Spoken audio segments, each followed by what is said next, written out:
Yeah. You listening to This is Newark Radio, and I'm your host with the legendary Magic. We got a very special guest in the building today, man. I am so honored to have this gentleman here, man. My big bro, Newark's OG. You know what I'm saying? Elder statesman. Give it up. Let's give a round of applause for the Newark original, Mike Mincy. Mike, what's up, baby? How you feel, my brother? Yeah. Before we start the show, give it up for Mike Mincy one more time. I just want to let you know the purpose of me doing this show is, to pay homage to our legends. We got a lot of, radio stations like New York, Chicago, LA. They only want to pay homage to like the industry legends. The purpose of me getting this show, like my legends got a story to tell too, and I want to pay homage to them while they're here. You know what I'm saying? So with that being said, you definitely fit the criteria of this show, and I'm glad you was on board when I asked you, man. There was no hesitation. So, how you doing, brother? I feel good, and I appreciate you bringing me here on this show today. Yeah. My first question to you is, what part of Newark you grew up in? I grew up on Avon Avenue. I was born on the street down in Newark by Howard Street, was called Rankin Street. Mm-hmm. My mom's moved from there, from Rankin Street. We moved over in the Weekway section on Badger Avenue. When they built the highway, we had to move because of the highway, and that's when I came up on Avon Avenue, and that's where I was born and raised at, Avon Avenue on 15th Street. So y'all was on Badger before the bridge? We was on the Badger before the bridge. Dang. And we had to leave there when they tore the bridge down. Oh, man. So you moved up here, because a lot of people, you synonymous with Avon, Madison, 15th Street, 14th Street. Right. And I like to take a note of, like, man, ever since I was a young brother growing up, your name held weight in our hood, man. They held weight, like, when I first came off the porch, your name was ringing. Right, you know what I'm saying? So, for you to be still here, I really, really, really honor that, and I really appreciate that, because, your name was out before I even came outside. Right. You know what? It's a blessing for me to be here today, and I can tell a story beyond that, but the respect that count. A lot of people respect me for the person that I am, but they respect me more now before the person that I changed to be. Right. The person that you changed to be. So what really, you know what I'm saying? Because you saw the brothers that's out there, and not even the brothers, just the people know out there. What brought along that change, or what make you just say, yo, it's time for me to move in a new direction? Well, the change that I really took to make that change for me was me having my kids and my grandkids growing up.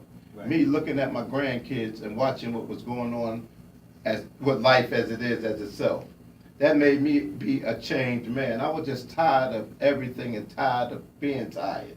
So I said to myself, I need to do something to be satisfied with myself, not be satisfied with the people think about me. Right.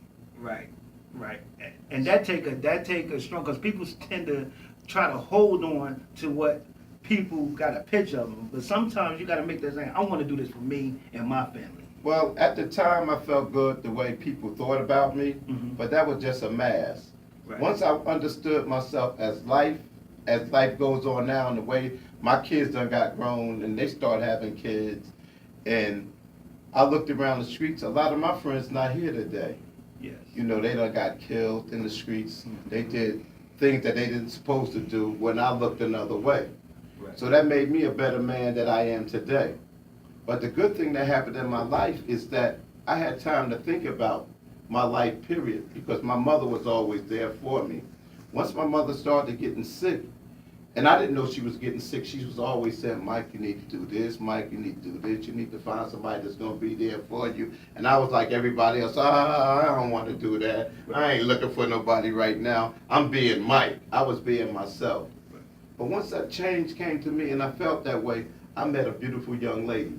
And I used to date her ever since she was 16. 43 years later, we got married, and this is why I say I'm a changed man. Oh, okay. Strong shout out to Nene Mincy. Strong shout out to Nene, yo. So what you're saying is, outside of Mama Mincy, you Right. give definite credit to your wife, Nene? I give definitely credit to my wife, Nene, because now, being that we got married and we have a great family as far as her family and my family, that's what I can say we call family.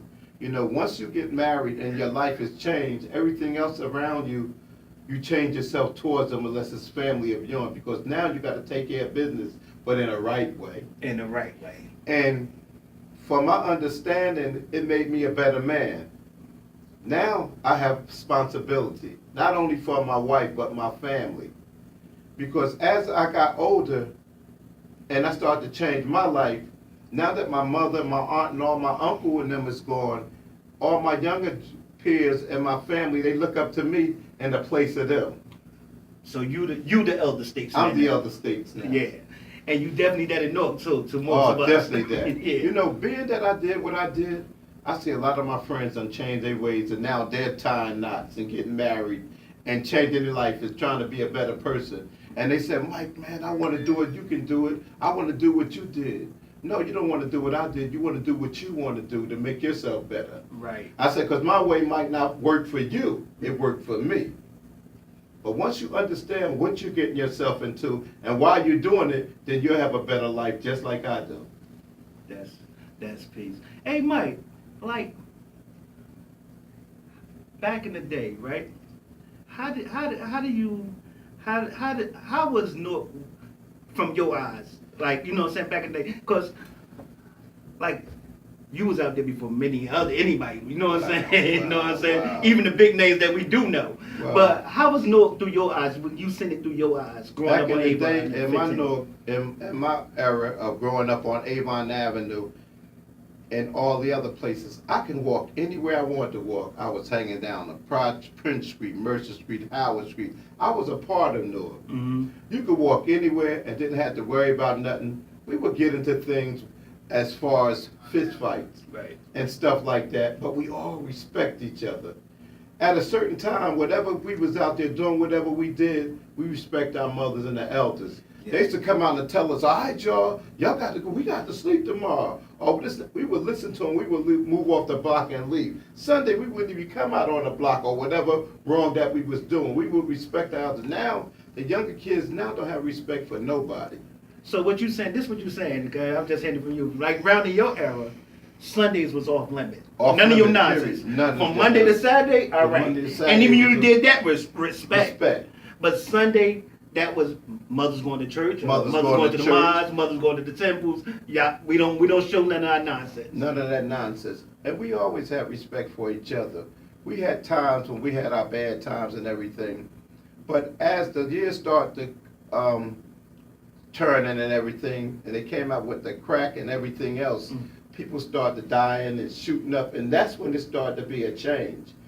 Mothers started having them babies that the babies wasn't really right because they was out there getting high. So this is what's going on with the generation now today. Right. The generation that you have today don't have respect for themselves because they don't really know about themselves. Right. Because y'all made sure we had respect no matter what Wow, we was no doing. wonder. Y'all made No matter y'all what. made sure we had respect. You know, it the was- ones that came up behind you, y'all made sure that, you know what I'm saying, that respect level was there. Nobody doing Whatever that. I did at the time when I was young, we all did what we did when we was young. I made sure the kids down the street would have ice cream. I would go to the store. And I said, Mom, she said, where you going? I said, I'm going down to Sneaker City, and I'm going to get all of them little kids some Converses. Word. And give little block parties. We used to go around Madison Playground and have little tournaments for the kids. Mhm. And I used to go to Banner Sports and buy 2 big boxes of trophies Mhm. and pass them out to all the kids that was playing basketball. Win or lose, they would get trophies. So it wasn't no government funding. No government It wasn't no funded. city program. No city It wasn't program. that was Mike Mincy. That was my big way you know of what I'm saying? doing it. And whoever else that helped. Or whoever else that helped me. You know what I I'm used to saying? always say, you know what, let's get a basketball team going up for the little jokers around here, and we all gonna play. And then we start playing. They had our little lead out there. But we did it for our community and our block. Avon Avenue and 15th Street. Right. So that's what's really missing right now. Wow, it's That- missing. But you know, when I was coming up, we had more things to go to when Gibson was the mayor and all that. Mhm. And with us, What James and it was a man. We had Southwark Boys Club we can go to. Right. Madison had the after school program. Clinton Place had places. I played for Southwark Little League. Mhm. I boxed for Dukas AC. I boxed for Newark Pal. I played for Newark Pal PAL, the Newark Bears. So we had opportunities Mhm. to do certain things and didn't have to really be out in the streets like that. So if you was out in the streets like that, then you chose to be out You there. chose to be out there. It was Right. a lot of things. Well, let me ask you this question.